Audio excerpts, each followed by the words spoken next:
Hi, my name is Cynthia Rhodes, and I am proud to represent the Walker Williams Voters Registration Ministry. If you have had the pleasure of knowing or the occasion of seeing or hearing Brother Walker Williams, you know that he was very committed to meaningful causes.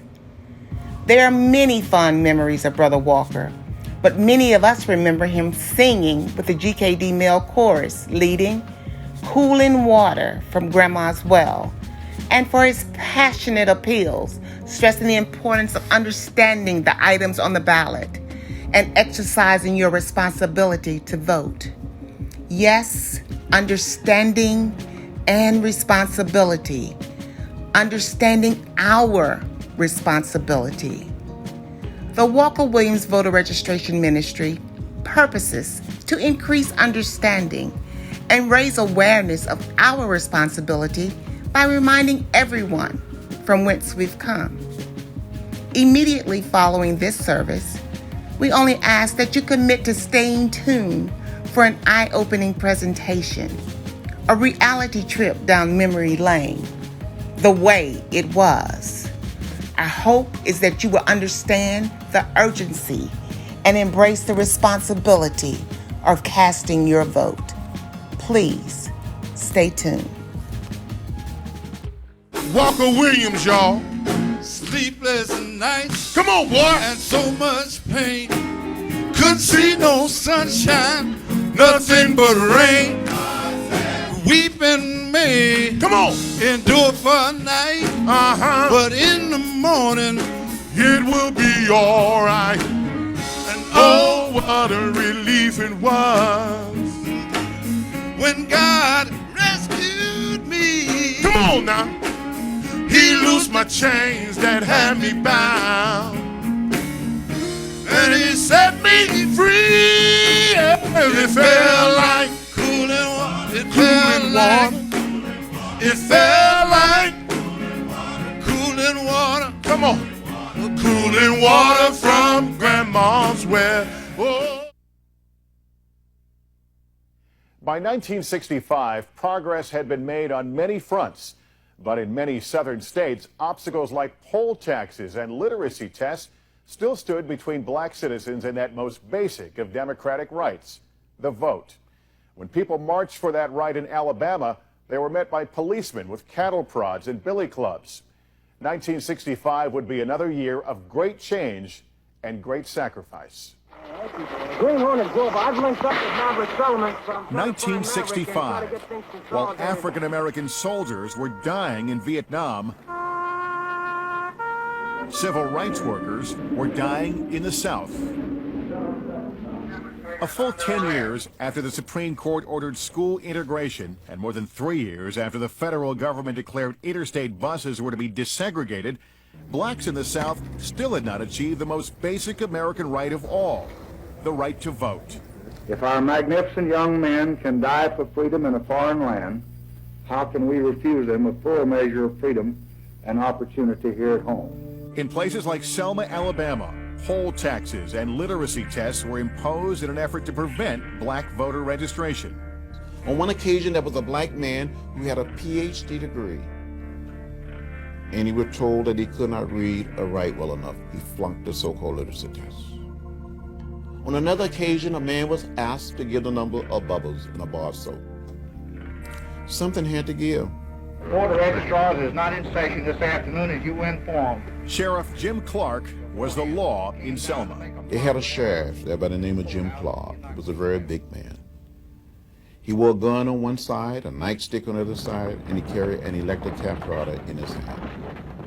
He wore a button on his left lapel that said never, never to voter registration. He was mean. Sheriff Clark had ordered his officers to use cattle prods on those who wouldn't leave the courthouse steps in Selma after attempting to register to vote. Do you have any personal prejudices toward Negroes? None whatsoever. We have never used more than what was absolutely necessary to control the situation at any time. The cattle prod is actually much more humane probably than the nightstick. It's just mild electric shock. As blacks continued to push for the right to vote, the level of violence increased. In February 1965, not far from Selma, a state trooper shot 26-year-old Jimmy Jackson.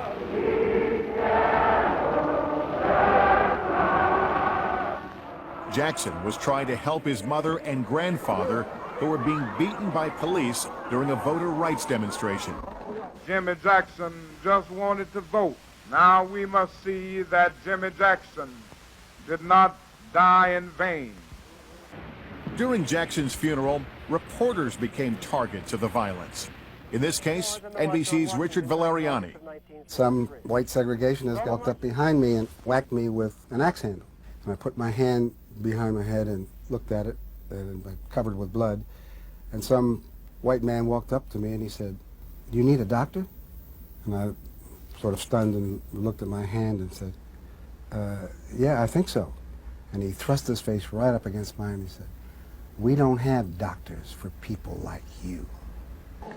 Jimmy Jackson's death would lead to some of the worst clashes between police and civil rights demonstrators. It would set in motion one of the defining moments of the civil rights movement.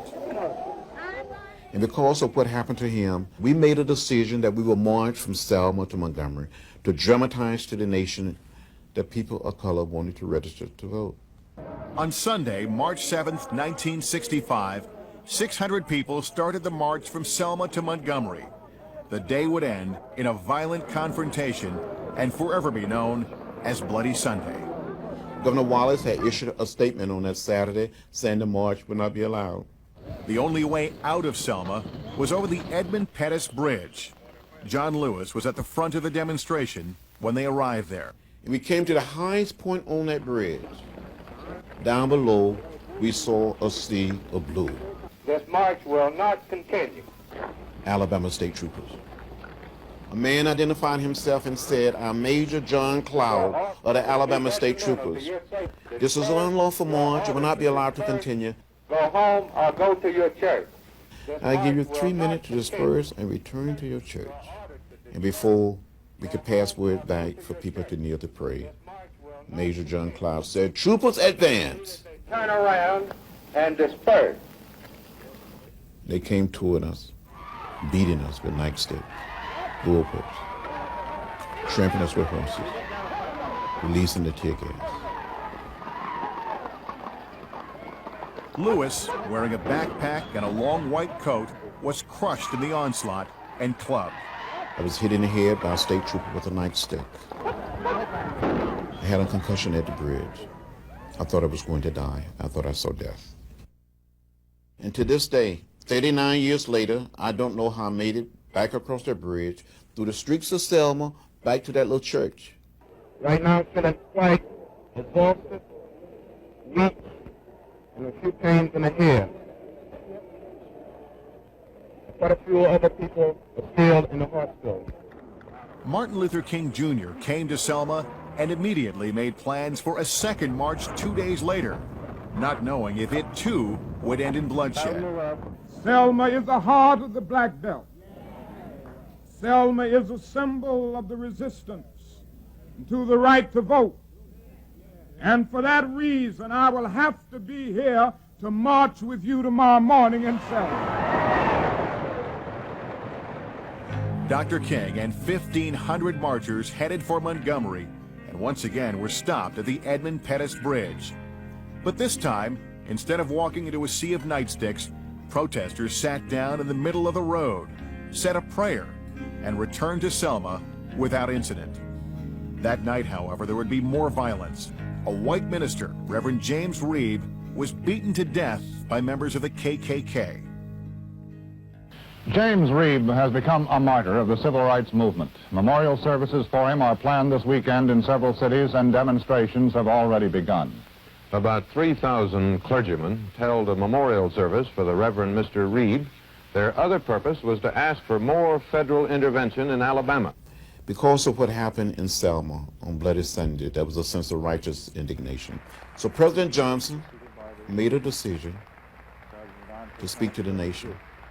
And he probably made one of the most meaningful speeches than any American president had made in modern time on the whole question of civil rights, of voting rights.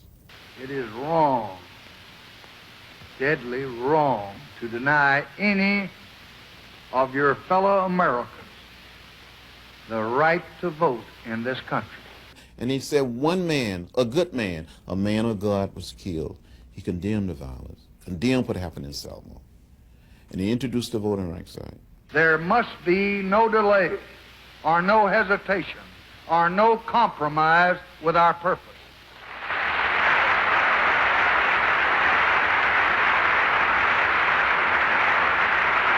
Even if we pass this bill, the battle will not be over.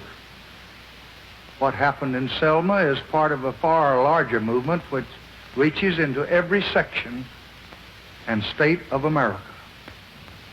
It is the effort of American Negroes to secure for themselves the full blessings of American life. All of us must overcome the crippling legacy of bigotry and injustice, and we shall overcome. I was with Martin Luther King Jr. as we listened to and watched President Johnson. It was March 15th, 1965.